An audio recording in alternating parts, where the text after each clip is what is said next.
আমাদের দেশে শীতের সময় অনেক ধরনের সবজি পাওয়া যায়।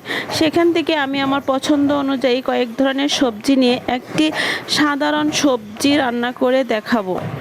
এখানে সবজি রান্না করার জন্য আমি কি সবজি নিয়েছি: ফুলকপি, সিম, গাজর, আলু। এগুলো আমি ছোট ছোট করে কিউব করে কেটে নিয়েছি এবং ভালোভাবে ধুয়ে এখন আমি সেগুলো রান্না করব।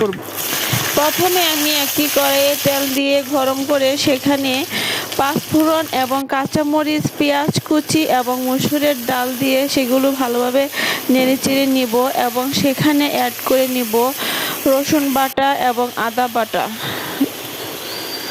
রসুন এবং আদা বাটা ভালোভাবে মিক্সড হয়ে যাওয়ার পর আমি পরিমাণ মতো লবণ এবং কিছু গুঁড়া মশলা দিব।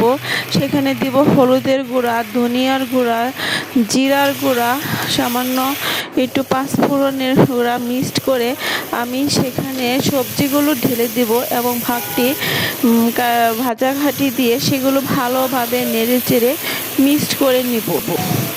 এগুলো ভালোভাবে মিক্সড হয়ে যাওয়ার পর আমি সেখানে পরিমাণ মতো পানি অ্যাড করে নিব এবং পানির পরিমাণটা সবসময় খেয়াল রাখতে হবে যেন পানিটা অনেক বেশি না হয়, কারণ সবজিগুলো সেদ্ধ হওয়ার পর সেখান থেকেই পানি বের হবে এবং সেই অল্প পানি দিয়ে সবজিগুলো রান্না করলে সবজি পুষ্টি এবং গুণাগুণ, স্বাদ সব কিছুই ঠিকঠাক থাকে।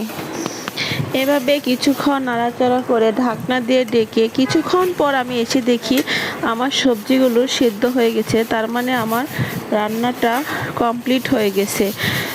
আপনারা চাইলে এভাবে সাধারণভাবে সবজি রান্না করে খেতে পারেন। এগুলো গরম ভাত এবং পরোটার সাথে খেতে খুবই মজা লাগে। এই তো তৈরি হয়ে গেল আমার একটি পাঁচমিশালি সবজি রেসিপি।